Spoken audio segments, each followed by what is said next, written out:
자, 기본이론과정 47강 진행하도록 하겠습니다. 여름 교재는 434페이지예요. 434페이지는 네 번째부터 부동산 개발의 분류다 소개되고 있는데 이분 설명을 드리도록 하겠습니다. 사실 개발편에서도 가장 출제가 많이 되는 분이 바로 이 개발 분류하는 방법이다 생각하시고, 네 번째부터 부동산 개발의 분류다 옆에다가는 별표 8개 해두시기 바라겠습니다. 지금 개발편에서 가장 출제가 높은 부분이다 생각하시고 설명을 잘 들어보시면 되겠습니다. 사실 부동산 개발 분류하는 것도 아주 다양하다 할 수 있겠습니다. 먼저 이제 누구에서 개발이 이루어지냐, 개발의 주체에 따라서 분류를 해볼 수 있는데 우리 지난 시간에도 간단히 말씀드렸죠. 개발 주체에 따라서 분류를 해볼 수가 있더라라는 겁니다. 먼저 공적 주체에 의해서 개발이 이루어진다는 이야기예요. 지금 공적 주체에서 개발이 이루어진 경우는 어때 우리가 공영 개발이다 이렇게 표현했죠. 공영 개발이다. 또한 사적 주체에 의해서 개발이 이루어질 수 있더라라는 겁니다. 이때 사적 주체에서 개발이 이루어진 경우 어때 비공영 개발이다.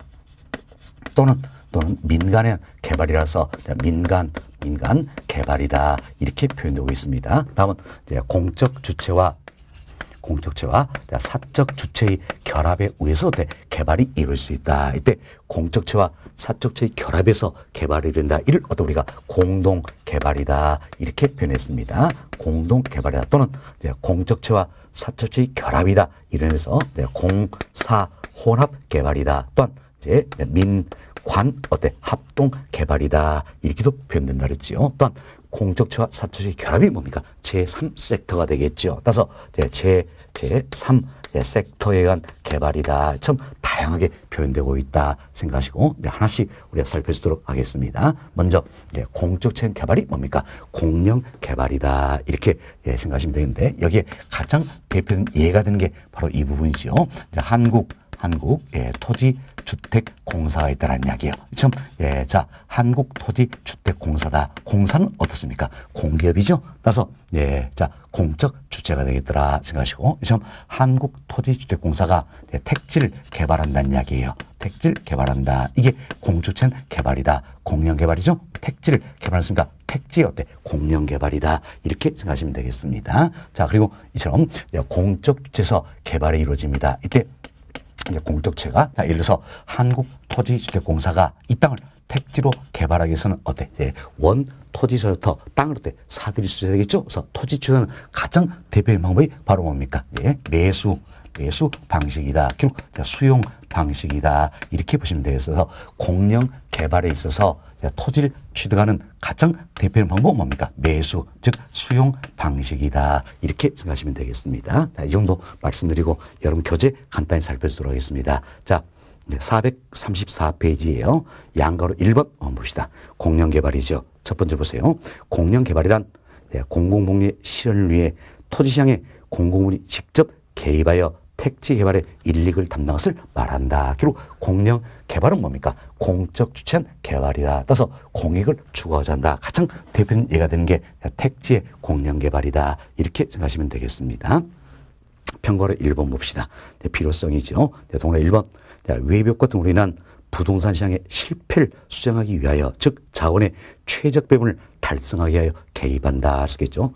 시장에만 맡겨두면 안 된다는 이야기. 자, 우리 배웠습니다. 정책에서 시장의 실패 현상이다 배웠죠?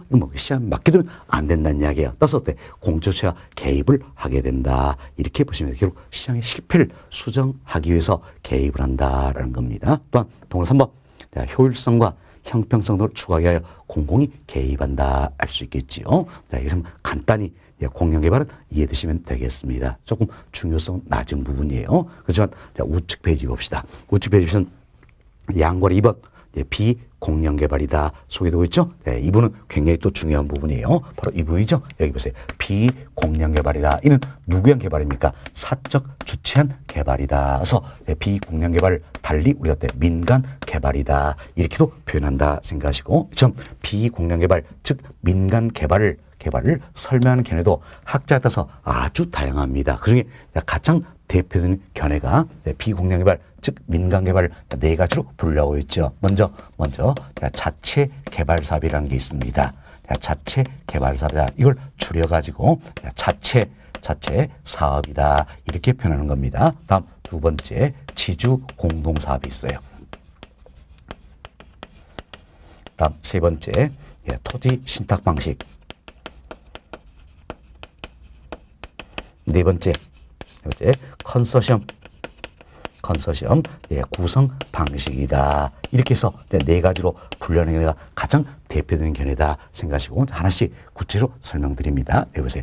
자체 개발 사업이다. 줄여서 자체 사업이다. 이렇게 했죠. 이때 자자가 뭡니까? 스스로 자자예요. 그럼 스스로 힘에 의해서 알아서 한다는 이야기야. 그럼 누구 스스로 힘에서 알아서 생각? 바로 뭡니까? 토지 소유자다 생각하시면 되죠. 그래서 자체 사업은 토지 소유자의 힘에 의해서 전적으로 개발 사업이 이루어진 경우다. 이렇게 보시면 되겠어요. 그럼 아주 쉽게 우리가 이런 사업시다. 내가 가져온 땅이 있다는 이야기예요. 이 땅 위에 조그만 건물 하나 짓겠다는 이야기예요. 그렇죠?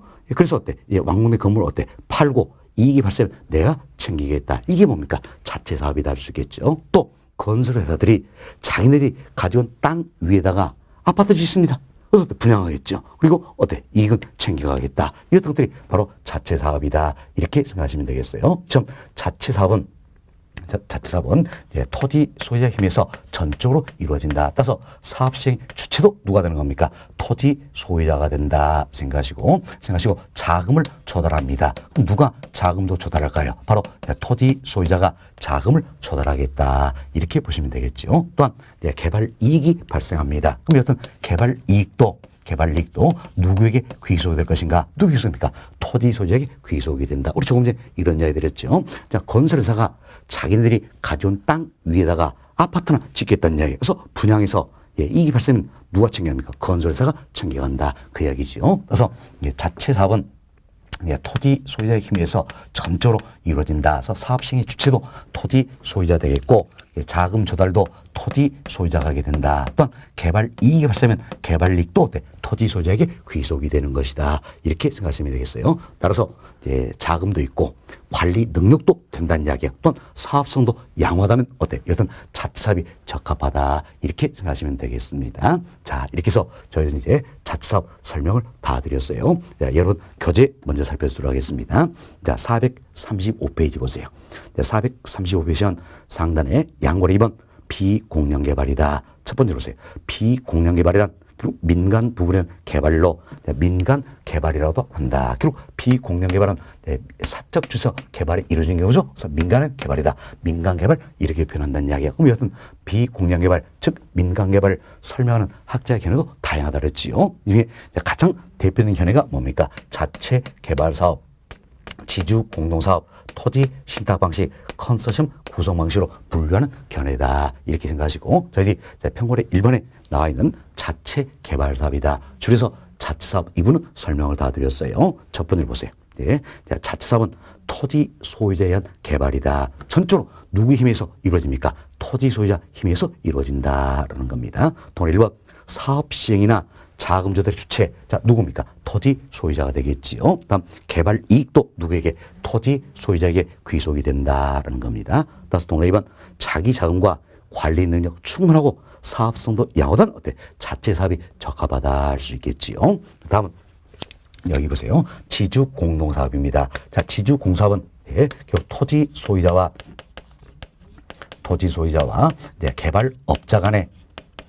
개발업자 간의 공동 사업이다. 이렇게 생각하시면 되겠어요.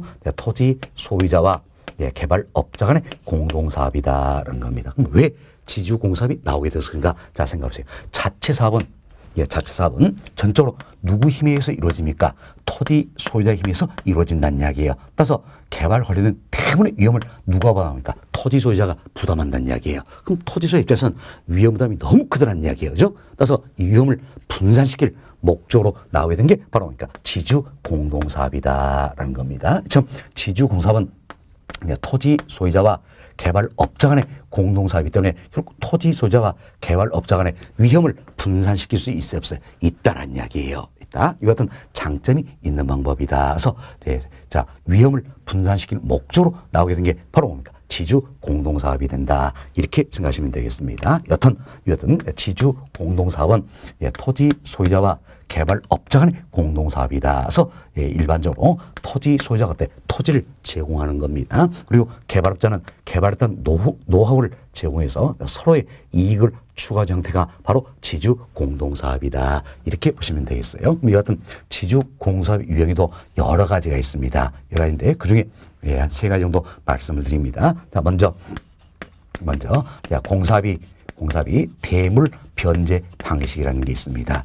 공사비 대물 변제 방식이다라는 게 있고, 다음은 이제 공사비 분양금 지급 방식이라는 게 있어요.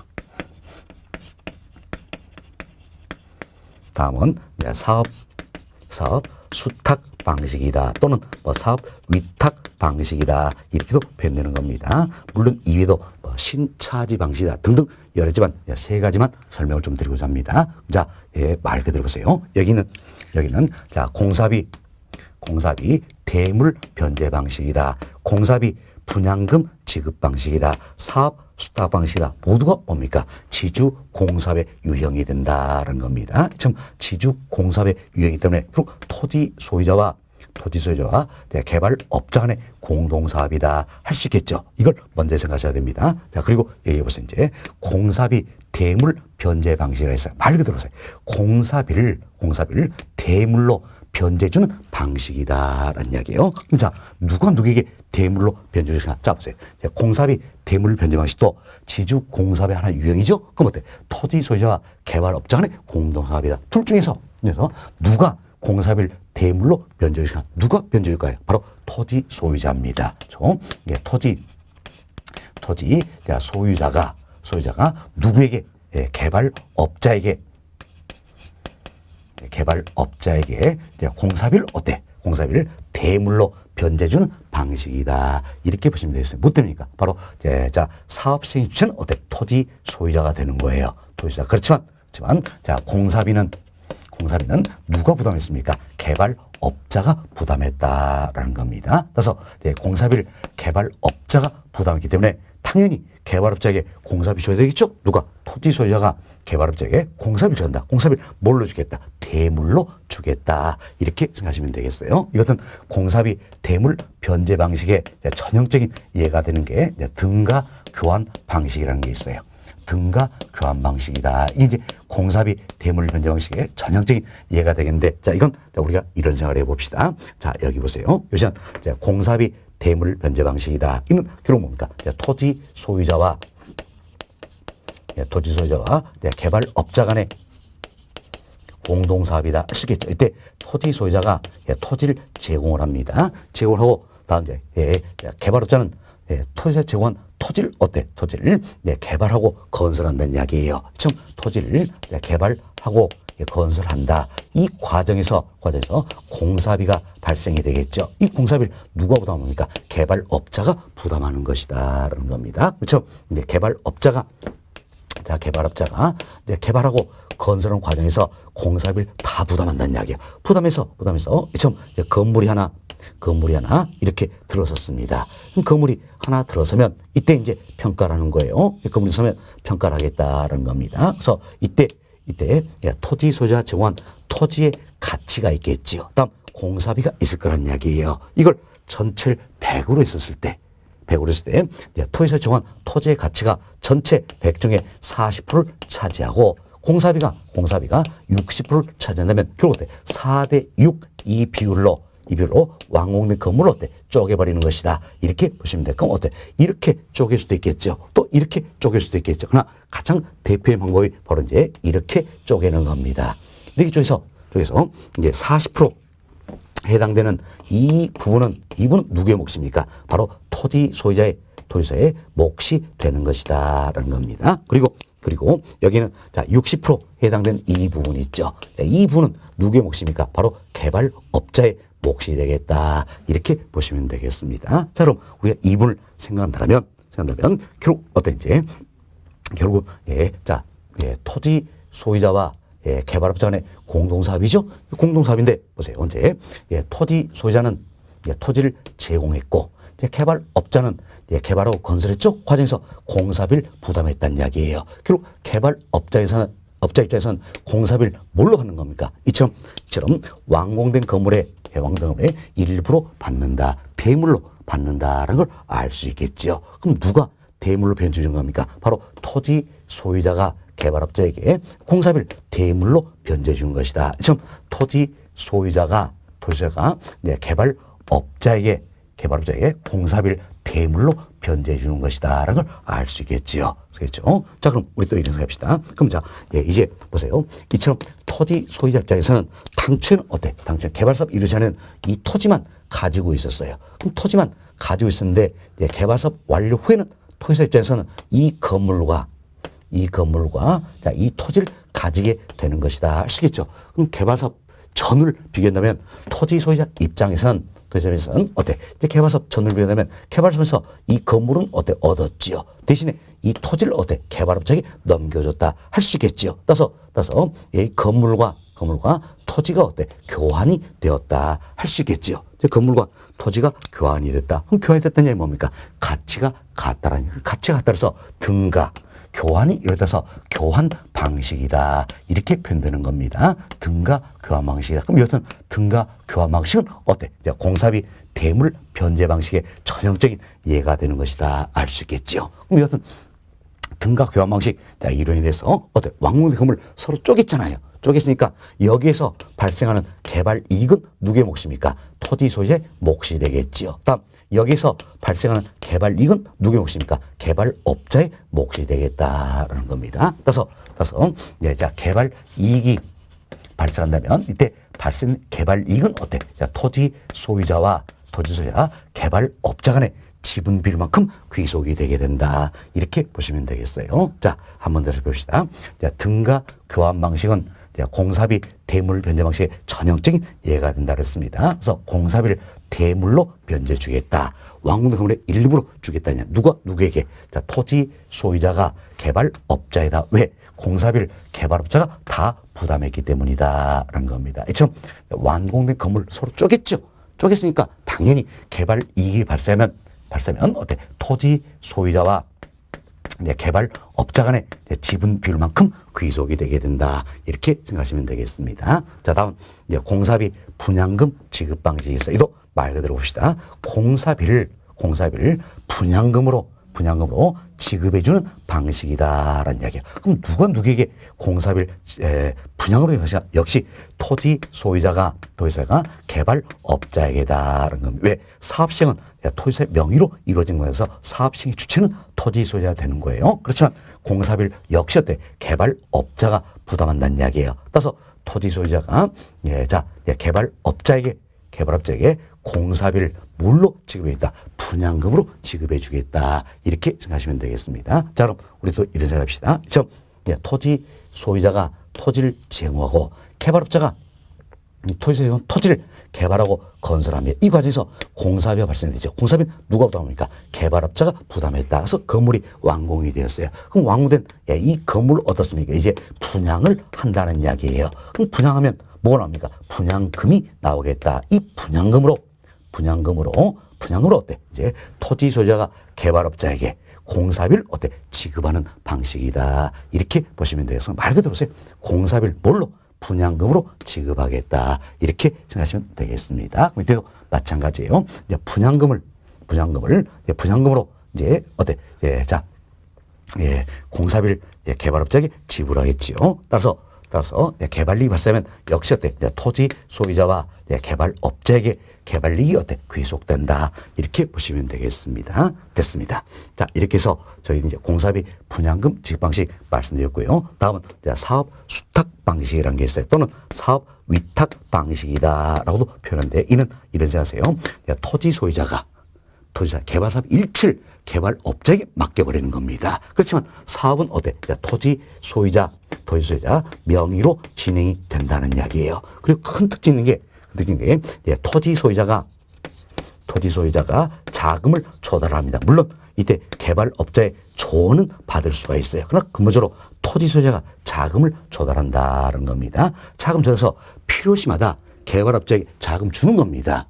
따라서 개발업자는 자기 돈 들여서 사업하는 건 아니란 이야기예요. 아니다. 따라서 개발업자는 개발업자는 개발 사업을 진행에 따른 수수료를 받는 방식이다. 이처럼 개발업자는 개발 사업 진행에 따른 수수료를 받기 때문에 개발 이익이 발생하면 개발 이익은 전적으로 누구에게 귀속됩니까? 바로 토지 소유자에게 토지에 귀속이 된다. 이렇게 생각하시면 되겠습니다. 이 같은 게 사업 수탁 방식이다. 지난시험도 출제했던 부분이에요. 잘 이해하셔야 됩니다. 자, 사업 수탁 방식이다 또는 사업 위탁 방식이다 이런데 이는 토지 소유자가 개발업자에게 개발 사업 일체를 맡겨버린다는 이야기예요. 그럼 토지 소유 입장에서는 위탁에 따를 수 있겠지요. 위탁 방식. 다음 개발업자 입장에서는 수탁받았죠? 수탁 방식이다. 그래서 사업 수탁 방식 또는 위탁 방식 표현할 수 있겠죠. 사업 시행은 누구의 힘에 이루어집니까? 토지 소유자 명의로 이루어진다. 사업 시행의 주체는 토지 소유자가 되는 거예요. 자금 조달도 토지 소유자가 한다. 그래서 개발이 발생하면 개발이익도 토지 소유자에게 귀속이 되는 것이다. 다만 개발업자는 개발사업 진행 때는 뭘 받습니까? 수수료를 받는 방식이다. 이렇게 생각하시면 되겠습니다. 자, 이렇게 해서 저희들이 이제 공사비 대물 변제 방식, 공사비 분양금 지급 방식, 사업 수탁 방식 설명을 드렸어요. 이들이 다 어디에 해당하는 겁니까? 바로 지주 공동사업 유형에 해당되는 것이다. 이런 정도 정리하시면 되겠습니다. 자, 교재 통해서 한 번 더 반복습 하도록 하겠습니다. 자, 여러분 교재 보세요. 435페이지입니다. 평고로 2번. 지주 공동사업이다. 나와 있죠? 첫 번째를 봅시다. 토지 소유자와 개발업자가 부동산 개발을 공동으로 시행하는 방식이다. 참 지주 공사업은 토지 소유자와 개발업자 간의 공동사업이다 할 수 있겠죠. 다음 주 봅시다. 일반적으로 토지 소유자는 토지를 제공한다는 이야기예요. 개발업자는 개발의 노하우를 제공하여 서로의 이익을 추구하고자 한다는 거죠. 이러한 지주 공사업은 불확실하거나 위험도 큰 부동산 개발 사업에 대한 위험을 토지 소유자와 개발업자 간에 분산할 수 있는 장점이 있다. 자, 보세요. 지주 공사업은 결국은 토지 소유자와 개발업자의 공동사업이죠. 따라서 토지 소유자와 개발업자 간의 위험을 분산시킬 수 있다. 여튼 장점이 있다. 이렇게 생각하시면 되겠어요. 동그라미 1번. 공사비 대물 변제 방식입니다. 자, 토지 소유자가 개발업자에게, 자, 이렇게죠. 토지 소유자가 개발업자에게 대물로 공사비를 이처럼 대물로 공사비를 변제하는 방식이다. 즉 왕궁의 건물의 일부를 주겠다는 이야기예요. 다음 주는 등가 교환 방식은 공사비 대물 변제 방식의 하나이다. 자, 여기 있죠. 등가 교환 방식은 공사비 대물 변제 방식의 전형적인 예가 되는 것이다. 설명 다 드렸습니다. 니은번 보세요. 토지 소유자가 소유한 토지에 개발업자가 자금을 부담하여 그리고 공사비 누가 부담했습니까? 개발업자가 부담했다는 겁니다. 건축한 후 완공된 건물 토지 소유자와 개발업자가 전체 투입자금 비율로 나누는 방식이다 할 수 있겠죠. D번 개발 이익은 이처럼 토지 소유자와 개발업자에게 토지 소유자와 개발업자에게 지분 비율만큼 귀속된다 할 수 있겠죠. 다음 동그라미 2번 봅시다. 공사비 분양금 지급 방식입니다. 기업은 토지 소유자가 개발업자에게 뭘로 분양금으로 공사비를 정산하는 방식이다. 참 토지 소유자가 개발업자에게 뭘로 공사비를 주는 겁니까? 분양금으로써 공사비를 정산하는 방식이다 할 수 있죠. 니번 사업 시행의 주체 역시 누가 되는 겁니까? 토지 소유자가 된다는 거죠. 다음 주 개발 이익은 토지 소유자와 개발업자가 서로 나누게 된다. 이렇게 보시면 되겠습니다. 다음 동그라미 3번 사업 수탁 방식입니다. 또는 사업 위탁 방식이다 표현할 수 있겠지요. 기업은 토지 소유자가 개발 사업 일체를 개발업자에게 위임하는 방식이다라는 이야기예요. 그렇지만 니번 사업자만이 누구의 명의로? 토지 소유자 명의로 행해진다는 거죠. D번 개발업자는 사업 시행을 대행하고 뭘 받습니까? 수수료를 받는다 그랬죠. 잘 기하세요. 개발업자는 사업 시행을 대행하고 뭘 받습니까? 수수료를 받는다는 겁니다. 그래서 개발 이익은 토지 소유자에게 귀속된다. 이렇게 보시면 되겠습니다. 다음 페이지 보시면 상단에 동사 4번 신차지 방식이다. 이도 지주공사의 하나의 유형이 된다. 참고만 하시면 되겠습니다. 다음은 이제 편고 3번. 세 번째가 되겠죠. 여기 봅시다. 이제 토지 신탁 방식이다라는 이때 신탁은 뭡니까? 믿고 맡긴다는 이야기예요. 믿을 신, 맡길 탁, 믿고 맡긴다. 이게 이제 신탁이에요. 여튼 신탁에도 크게 네 가지가 있습니다. 관리 신탁이라는 게 있고 담보 신탁이라는 게 있고, 처분 신탁이다. 다음은 개발 신탁이다. 참 신탁의 용의도 네 가지가 있다. 이 중에 우리가 지금 다루자는 건 뭡니까? 개발편이니까 개발 신탁이다. 이렇게 보시면 되겠어요. 그래서 토지 신탁 방식을 토지 개발 신탁 방식 이렇게도 표현할 수 있겠죠. 왜? 개발 관련된 부분이니까. 자, 이건 우리가 이런 생각을 해봅시다. 자, 여기 보세요. 여기서는 토지 소유자가 있어요. 토지 소유자가 자신이 가진 땅을 최유효 이용할 수 있다면 자신이 직접 하면 되겠죠. 그러나 그게 안 되니까 어떤 이제 신탁회사에 믿고 맡긴다라는 겁니다. 참 신탁회사에 믿고 맡긴다라는 이야기 때 신탁행위가 이루어지겠죠. 대체로 신탁행위는 계약에 의해서 이루어진다라는 겁니다. 근데 이제 신탁행위가 이루어지면 토지 소유자는 신탁회사에게 토지를 넘겨준다는 이야기예요. 넘겨주고 신탁회사는 토지 소유자에게 토지를 받았던 증표로서 수익증권을 발행을 해준다라는 겁니다. 지금 신탁행위가 이루어지면 당연히 신탁 등기가 따르게 된다. 신탁 등기 일동에서 이 토지의 소유권이 이전된다는 이야기야. 결국 신탁 등기 일동에서 토지의 소유권이 이전된다. 이것은 큰 특징이 있다는 겁니다. 토지의 소유권이 이전된다는 이야기. 누구에게입니까? 바로 토지 소유자로부터 신탁회사에게 지금 토지의 소유권의 이전이 이루어진다. 다만 신탁이니까 어때? 위탁자, 수탁자 벽이 되겠죠? 그래서 소유권 이전되도록 이는 어떻게? 형식적으로 소유권의 이전이 이루어진다는 거면서 사실상 소유권의 이전이 일어난다. 잘못된 표현이에요.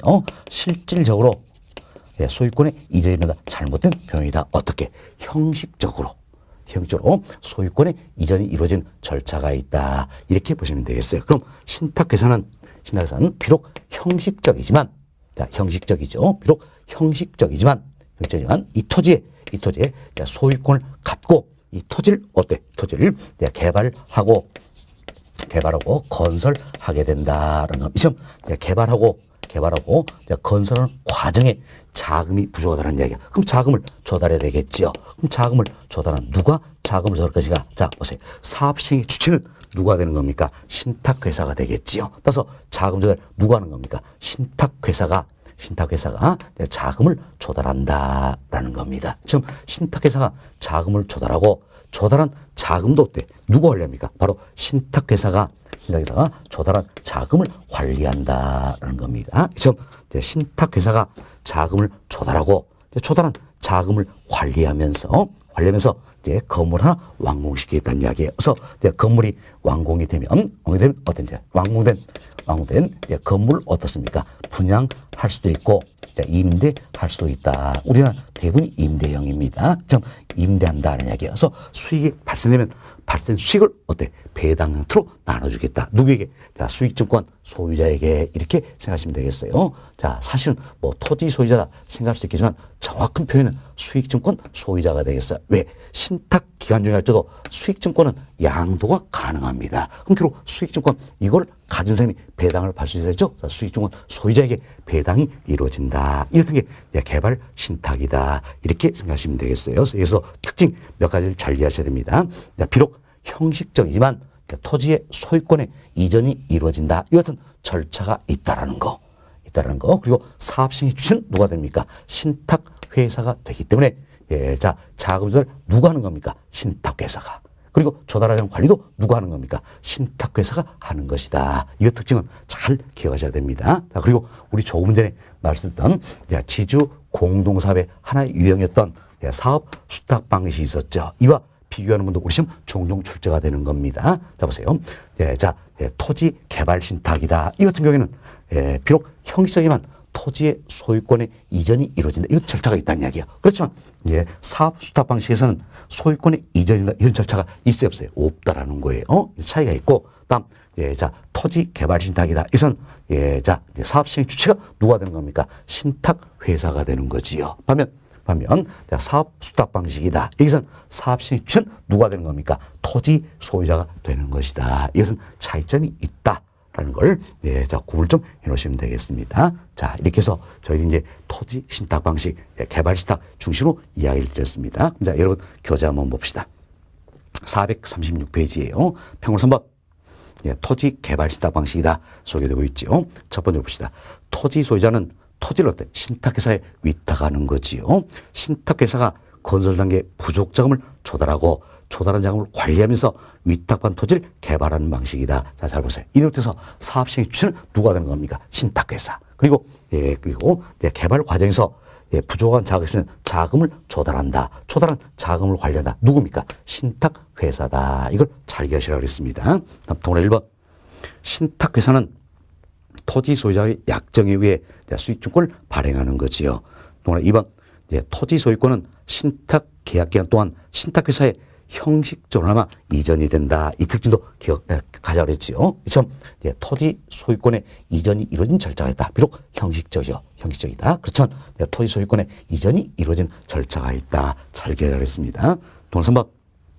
신탁회사는 토지를 개발한 후 분양하나 임대하여 그 수익을 수익증권 소유자에게 배당해 준다라는 겁니다. 네, 이 정도 이해하시고요. 다음 네 번째입니다.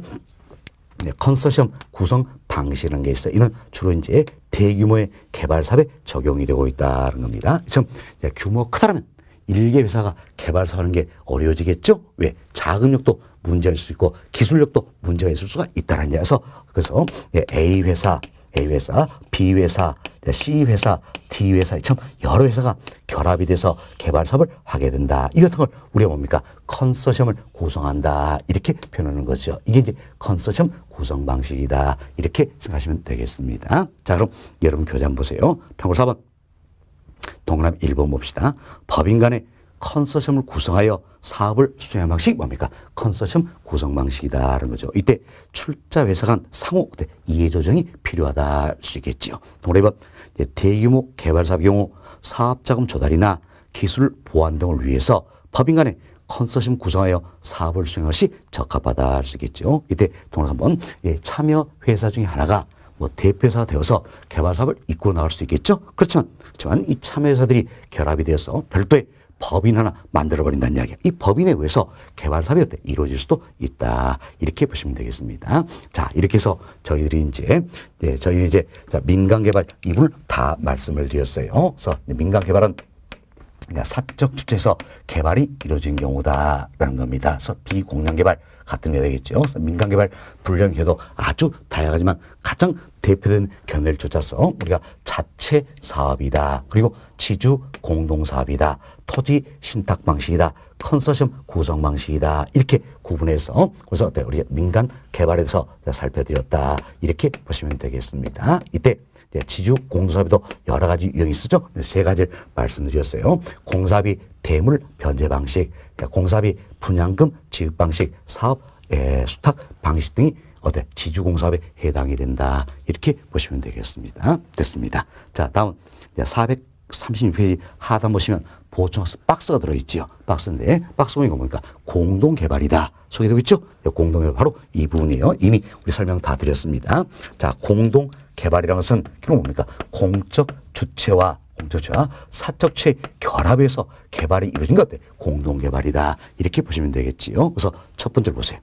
첫 번째 보시면 공적 주체와 사적 주체와 결합된 형태다. 그래서 정부와 민간이 공동으로 부동산 개발을 썼대. 공동 개발 사업이다. 표현할 수 있겠죠. 이걸 다양하게 표현한다 그랬습니다.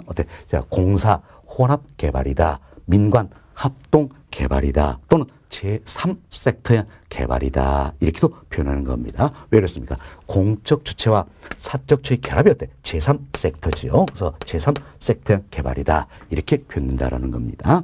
다음 주 봅시다. 공공기관이 인허가 등 행정지문을 담당하고 민간이 자본과 기술 제공하는 상호 보완적인 형태 개발을 말한다. 이렇게 이해되시면 되겠습니다. 자, 이렇게 해서 저희들이 이제 개발 주체에 따른 개발의 방법을 말씀을 다 드렸어요. 자, 개발 주체도 공적 주체, 사적 주체, 공적 주체와 사적 주체 결합에 의해서 개발이 이루어진다. 이때 공적 주체 개발 뭡니까? 공영 개발이다. 사적 주체 개발 비공영 개발 민간 개발이란다. 공적체와 사적체의 결합해서 개발한 경우를 공동 개발이란다. 여기서 개발 주체에 대해서 분류하면 다 말씀을 드렸습니다. 다음은 하단 노려봅시다. 하단 보시면 양호 3번 민간 투자 사업 방식이다라는 게 있습니다. 자, 이 부분은 우리 이런 자료 봅시다. 정부가 사회 기반설 확충을 하고자 한다는 이야기. 지금 사회 기반설 확충하는데 돈이 없어요. 어떻게 민간 자본을 유치해야 되겠죠? 이 같은 것들이 바로 이제 민간 투자 사업 방식이다 생각하시고, 여러분들이 자, 이 같은 민간 투자 사업 방식 이걸 이야기해서는 어떻습니까? 자, 영어 단어 4가지를 어때 외워놓으셔야 된다는 겁니다. 어려운 거 아니에요. 먼저 우리 예를 들어봅시다. 준공하다 또는 어떤 완공하다라는 게 있어요. 자, 이건 영어로 뭡니까? built. 그래서 첫 글자 B 이걸 딴다라는 겁니다. 다음 소유권을 넘겨준다는 이야기, 귀속시킨다 또는 이전하다라는 이야기죠. 이는 영어로 트랜스퍼. 그래서 T 이걸 딴다라는 겁니다. 다음 운영하다라는 이야기, 운영하다 뭡니까? 오퍼레이트에서 O 이걸 첫 글자 따겠고요. 다음은 임대 또는 임차 이는 뭡니까? 리스 첫 글자 L을 딴다 이렇게 생각하시면 되겠습니다. 그래서 여러분들이 이제 준공하다 또는 완공하다 이 표현은 뭡니까? B 귀속 또는 이전시킨다 T 운영하다 뭡니까? O 임차 뭡니까? 리스 첫 글자 L 이렇게 해서 영어를 생각하시고 주어진 조건을 보시면서 키워드만 잘 찾아내면 되겠어요. 그래서 영어 첫 글자만 연결시키면 되겠다는 겁니다. 그럼 자꾸 우리가 이제 이런 예를 한번 들어봅시다. 자, 여기 보세요. 그런데 이제 고속도로라든지 터널, 항만, 대교. 자, 이 같은 사회 기반설이 있다는 이야기예요. 그럼 쉽게 우리 고속도로 생각합시다. 고속도로 완공만 되면 지나가는 차량으로부터 통행료 받을 수 있어요, 없어요? 있죠? 또 터널, 통행료 받을 수 있겠죠. 항만 이용료 받을 수 있겠죠. 대교 통행료 받을 수 있다는 이야기예요. 이를 통해서 개발사비 회수할 수 있어요, 없어요? 있다라는 이야기예요. 있다. 그래서 처럼 완공만 되면 통행료나 이용료 받아서 개발사비 회수가 가능하다는 이야기야. 이때는 어떤 방식이 적용될 것인가? 자, 먼저 이럴 수 있죠. 니네가 고속도로 하나 어때? 준공 완공시켜라는 이야기예요. 그리고 정부에게 또는 지자체에 소유권을 넘기라는 이야기예요. 그리고 예를 들어서 뭐 30년이다. 이처럼 일정 기간을 줄 테니까 이 기간 동안 이제 운영해서 개발사비 회수라는 이야기예요. 이같이 개발사업이 이루어진다는 이야기예요. 우리 이제 키워드만 다 따냈습니다. 준공, 귀속, 운영이다. 그래서 영어 첫 글자 연결시키는 이야기야. 준공 뭡니까? 빌트 B. 다음 귀속시키다 트랜스퍼 T. 운영하다 뭡니까? O. 오퍼레이트 O. 그래서 이 같은 걸 BTO 방식이다. 이렇게 표현하는 겁니다. BTO 방식이다. 다음은 또 이제 니네가 고속도로 하나 준공하라는 이야기예요. 준공시켜라. 그리고 30년 이 기간을 줄 테니까. 자, 예를 들어서 30년 또는 뭐 20년 이렇게 들 수 있겠죠. 예를 들어서 그럼 30년 이 기간을 줄 테니까 이 기간 동안 니네가 운영해라는 이야기예요. 운영해서 통행료 받아서 개발사비 회수하고 그래서 이 기간이 경과되면 정부나 지자체에게 소유권을 귀속 넘기라라는 겁니다. 자, 이 같은 방식 개발사업이 이루어질 수 있더라. 그럼 자, 첫 글자 또 답시다. 우리 키워드 준공, 운영, 귀속이다. 다 찾았죠? 그럼 첫 글자니까 준공은 뭡니까? B. 운영하다 뭡니까? O. 귀속시키다 T. 그래서 이 같은 방식을 BOT 방식이란다. 선생님이 다 외우실 필요 없어요.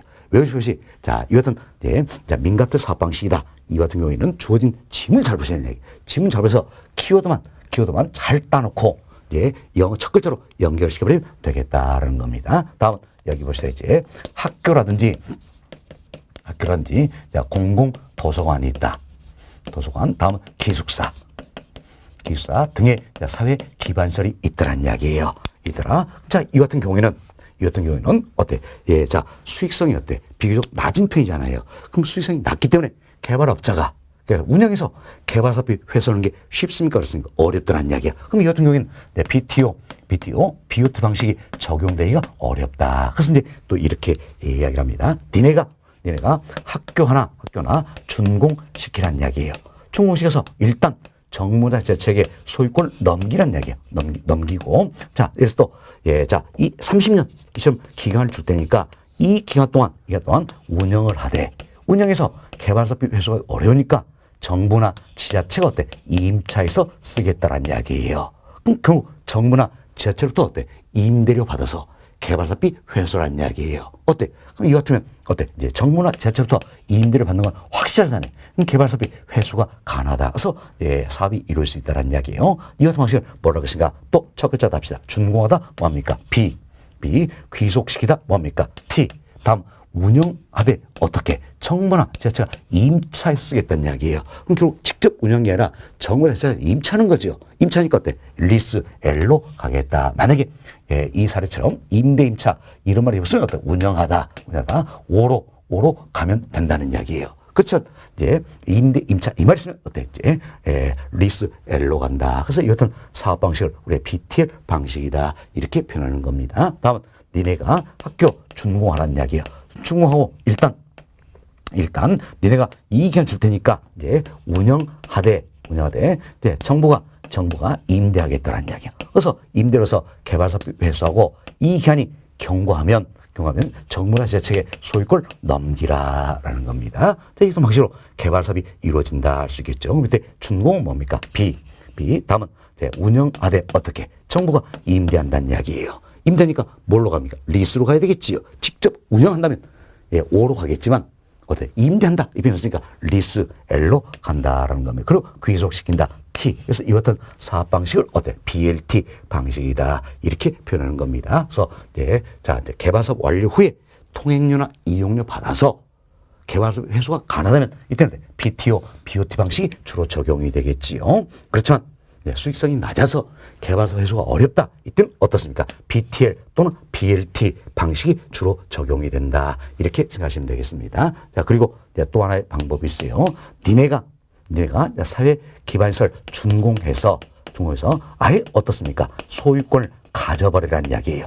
귀속시키고 이런 절차가 없어요. 니네가 아예 소유권 가져버려라. 그랬을 때 개발사업이 회수라는 이야기지요. 자, 이걸 가서 뭐라 표현하신가? 준공하다. 소유권을 직접 갖고 운영한다는 이야기죠. 그래서 자, own operate다. 그래서 이걸 우리가 BO 방식이다. 이렇게 이야기합니다. 그래서 나머지 네 가지는 여러분들이 지문을 보시면서 키워드만 잘 따가지고 영어 첫 글자만 연결시키면 된다. 그리고 별도나 기합시다. 니네가 준공해서 아예 소유권을 가져버리는 이야기예요. 소유권 갖고 운영해서 개발사업비 회수해라 그 이야기지요. 이건 귀속 이런 절차가 없다는 이야기야. 이걸 뭐랍니까?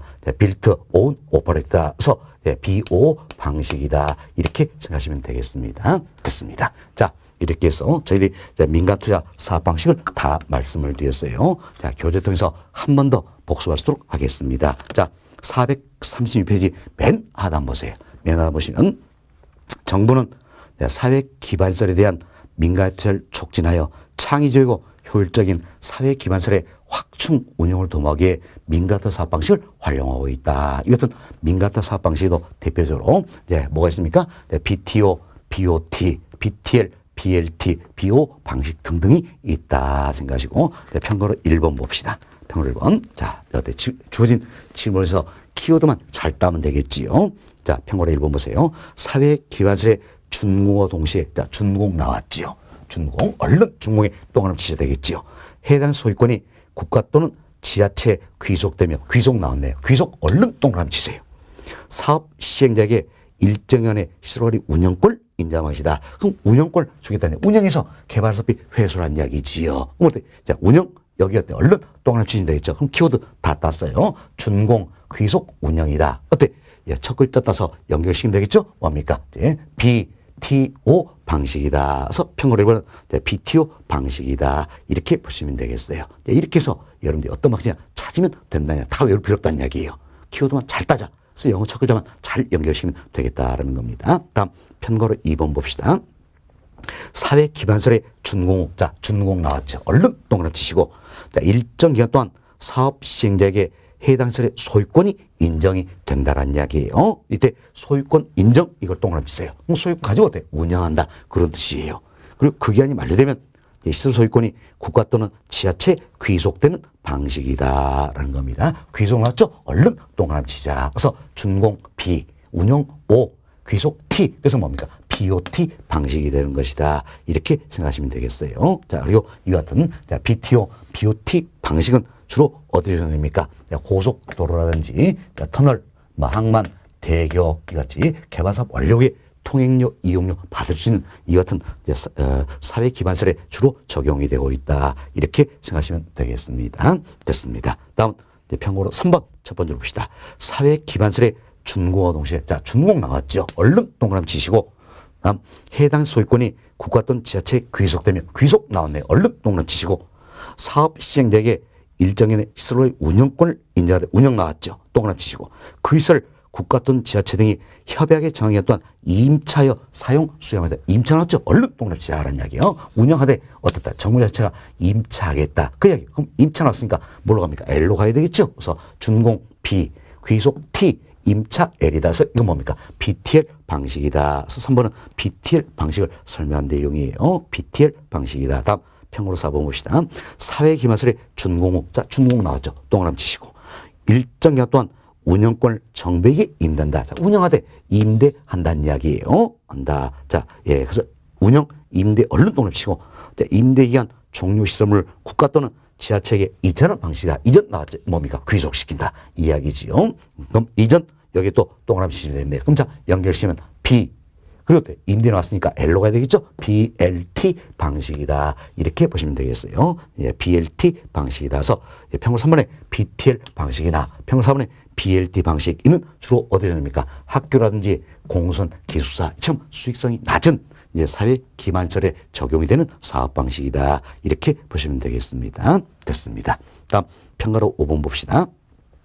자, 사회 기반설에 준공과 동시에 사업 시행자에게 해당 소유권이 인정되는 방식이다. 자, 니네가 준공하고 아예 어때? 소유권 가져버리는 이야기지요. 그럼 소유권을 가지고 어때? 직접 운영해서 개발사비 회수한다. 그래서 이제 빌트 온 오퍼레이터, 그래서 BO 방식이다. 이렇게 보시면 되겠습니다. 자, 교재는 자, 이런 용도 설명을 드리고요. 다음은 이제 양골 4번 봅시다. 자, 양골 4번은 이제 도시 재개발의 유형에 따른 개발 방식이다라는 점. 이처럼 도시 재개발도 시행 방법에 따라서 크게 네 가지로 구분합니다. 다음 페이지 보세요. 편고로 1번 수복 재개발이다. 편고로 2번 개량 재개발. 편고로 3번 보전 재개발. 편고로 4번 철거 재개발. 이처럼 이제 도시 재개발도 시행 방법에 따라 네 가지로 분류할 수가 있다라는 겁니다. 이 중에서도 여러분이 잘 기억하실 건 편고로 1번 수복 재개발. 편고로 3번 보전 재개발이다. 이렇게 생각하시면 되겠어요. 이때 평균 1번 수복 재개발이다. 이거는 여러분들이 수복. 자, 이 용어만 잘 생각하시면 되겠어요. 수복, 이 붙이세요. 백화수복이요? 아니겠지요. 수복은 어때? 되찾다, 이런 되찾다. 그럼 여러분이 가장 많이 들었던 표현이 이런 표현일 겁니다. 6.25 전쟁 때요. 우리 서울 뺏겼잖아요. 그럼 서울 다시 되찾을 때 뭐 했다 그러니까 서울 수복했다. 이런 표현이잖아요. 그래서 수복이라는 건 되찾다. 이런 의미가 있다라는 겁니다. 그럼 어때? 이미 노후 불량화가 발생이 됐다는 이야기예요. 그럼 노후 불량화된 원인만 제거시켜서 본래 모습을 되찾을 수 있더라. 이걸 그래서 우리가 수복 재개발이다. 이렇게 이야기하는 겁니다. 그래서 수복 재개발은 뭡니까? 사후적인 의미가 담겨 있다. 이미 노후화가 또 불량화가 발생이 됐죠. 이 발생 원인만 제거시켜서 본래 모습을 되찾는다. 그래서 사후적인 의미가 담겨 있다. 이렇게 생각하시면 되겠어요. 그래서 편고로 1번 지금 봅시다. 자, 현재 시설 대부분 그대로 유지하면서 노후 불량화의 요인만을 제거하는 재개발의 유형이다. 자, 보세요. 이미 노후 불량화 발생됐죠? 이때 노후 불량화 요인만 제거시켜서 본래 모습을 되찾는다. 이렇게 생각하시고 사후적인 의미가 있죠. 이게 뭡니까? 수복 재개발이다. 이렇게 보시면 되겠습니다. 다음 편곡 3번 한번 보세요. 편곡 3번 보시면 아직 노후 불량 상태는 발생되지 않았다는 이야기예요. 앞으로 노후 불량화 야기될 우려가 있을 때 사전에 노후 불량화 진행을 방지하게 채택하는 재개발의 유형이다. 그럼 결국 아직은 노후 불량 상태 발생되지 않죠? 앞으로 노후 불량화 야기될 우려가 있다는 이야기예요. 이때 사전적으로 노후 불량화 진행을 방지해서 채택한다. 그래서 사전적 의미가 담겨 있다. 이거 뭡니까? 보전하자 그 얘기죠. 그래서 보전 재개발이다. 이렇게 표현한다라는 거서 여러분들이 이제 재개발도 네 가지 유형이 있지만 두 가지를 잘 가자. 수복 재개발, 보전 재개발이다. 그래서 사후적인 의미가 담겨 있는 게 수복 재개발이다. 그래서 수복 뭡니까? 되찾는다. 이런 의미에 따랐어요. 다음 사전적인 의미가 담긴 게 보전하자. 보전 재개발이다. 이렇게 보시면 되겠어요. 그래서 사후적인 의미가 담기는 게 수복 재개발, 다음 사전적인 의미가 담기는 게 보전 재개발이다. 이것만 잘 구하시면 되겠습니다. 다음 양고로 5번 봅시다. 자, 양고로 5번은 토지의 취득 방식에 따른 개발 방식이다 소개되었는데 여기도 여러 가지가 있어요. 그런데 몇 가지만 설명을 드립니다. 먼저 평고로 1번 단순 개발 방식이에요. 단순 개발 방식은 첫 번째 중간에 보세요. 지주의한, 즉 토지 소유자에 의한 자력 개발 방식을 말한다. 토지 소유의 힘에 의해서 이루어진 게 단순 개발 방식이다. 참고만 하시면 되겠습니다. 다음 평고로 2번 환지 방식이다. 이걸 잘 기억하셔야 됩니다. 환지 방식은 벌써 이제 말 그대로 써요. 환지 이게 뭡니까? 땅을 돌려주겠다는 이야기예요. 그럼 개발 사업 이후에 땅을 어때? 다시 돌려주겠다는 겁니다. 좀 개발 사업 이후에 땅을 다시 돌려준데 면적 기준으로 돌려줍니까? 가치 기준으로 돌려줍니까? 그렇죠? 가치 기준으로 돌려준다. 그래서 개발 사업으로 인해서 가치가 상승하면 가치 상승만큼 빼고 돌려주겠다는 이야기예요. 그래서 감보율이 적용이 된다. 이렇게 생각하시면 되겠습니다. 그래서 환지 방식은 어때? 가치 상승을 빼고 원토지에서 다시 돌려주는 거죠. 그래서 재분배가 이루어진다는 이야기예요. 원토지 소유자에게 재분배가 이루어진다. 매각이 아니에요. 재분배가 이루어진다. 이걸 조심을 좀 해보시면 되겠습니다. 그래서 교재해 보세요. 평고로 2번 첫 번째 봅시다. 택지화 되기 전에 토지의 위치, 지목, 면적 등급 이용 등 기타 필요성을 고려하여 택지 개발 후 개발 토지를 토지 소유자에게 어떻게 재분배하는 개발 방식이다. 재분배 여기에 동그라미 우리 시험 재매각 이런 표현 나왔죠. 잘못된 거죠. 다시 분배인다 해서 재분배가 이루어진 개발 방식이다라는 겁니다. 토지 구획전 사업 대표인 이해가 되겠지요. 다음 평고로 3번입니다. 평고로 3번은 자 매수 방식이다라는 건데 자 이는 어때 우리가 수용 방식이다 이렇게 생각하시면 되겠습니다. 그래서 전면 매수한다 그 이야기죠. 그래서 우리가 앞서 이런 이야기 드렸어요.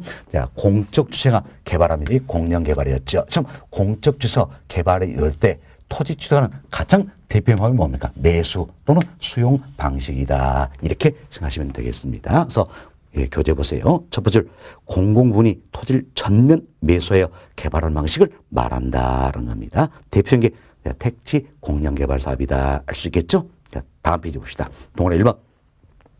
동그라미 1번. 자, 사업 시행자에 의한 수용 절차가 필요하다라는 이야기예요. 자, 사실 매수 방식, 이건 뭡니까? 수용 방식이죠? 수용 방식. 그래서 공적체가 원토지 소유로부터 땅으로 수용한다는 이야기예요. 사들인다. 그 이야기죠. 따라서, 자, 수용 절차가 필요하다. 또한 토지 매입과 보상 과정에서 사업 시행자와 주민의 즉 원토지 소유자 사이에 갈등이 발생할 수 있다는 뭐 때문입니까? 원토지 소유자는 한푼에 보상을 더 받고자 하기 때문이다라는 겁니다. 다음 동그라미 2번 초기에 막대한 토지 구입 비용이 발생한다는 이야기야. 사실 이제 어때 원토지 소유부터 땅을 사들인다, 수용한다는 이야기. 그리고 보상을 해줘야 되겠지요. 그래서 초기에 막대한 토지 구입 비용이 든다는 이야기여서 사업 시행자가 재정치를 효율적으로 관리하기 곤란한 단점이 있다라는 겁니다. 이렇게 이해하시면 되겠고 다음은 평고로 4번 내용이에요. 평고로 4번 우리 예를 합시다. 이 땅을 개발하고자 한다는 이야기예요. 이 땅을 개발하는데 일부는 환지 방식에 의해서 일부는 매수 방식에서 개발하겠다 해서 환지 방식과 매수 방식이 어때? 섞여 있다는 이야기. 그래서 이걸 우리가 이제 혼합되어 있다. 혼합 방식 또는 어때? 혼용 방식이다. 이렇게 표현하는 겁니다. 그래서 지모시는 환지 방식과 매수 방식을 혼합한 방식. 참 환지 방식과 매수 방식을 혼합했다. 이게 결국 뭡니까? 혼합 방식 또는 혼용 방식이다. 이렇게 생각하시면 되겠어요. 참 토지 취득 방식에 따른 개발도 여러 있지만 특히 세 가지를 잘 기억하자는 이야기예요. 환지 방식, 매수 방식, 그리고 환지 방식과 매수 방식 섞여 있는 게 혼합 방식이다. 이 세 가지를 잘 이루시면 되겠습니다. 다음은 양과로 6번이에요. 양으로 6번은 도시 및 주거환경 정법이라는 게 있죠. 일명 약칭으로 저 같은 경우는 이제 도정법 이렇게 표현하는데 이것은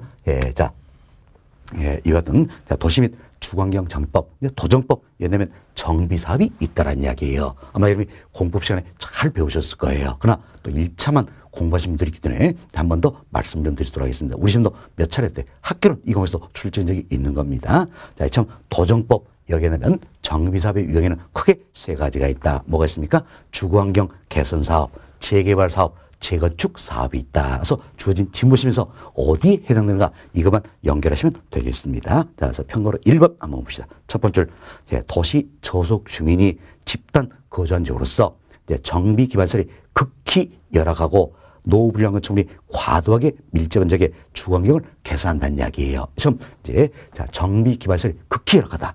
노후 불량 건축물이 과도 밀집이다. 극히 열악, 과도 밀집. 이 표현은 뭡니까? 주거 환경 개선 사업이 되는 겁니다. 다음, 단독주택 및 다세대주택이 밀집한 지역에서 정비 기반시설과 공동 이해설 확충을 통하여 주거 환경을 보전, 정비, 개량하기 위한 사업이 뭡니까? 주거 환경 개선 사업이다. 이렇게 보시면 되겠어요. 그래서 여러분들이 키포인트를 이렇게 잡으세요. 극히 열악, 다음 과도 밀집, 이 다음에 뭡니까?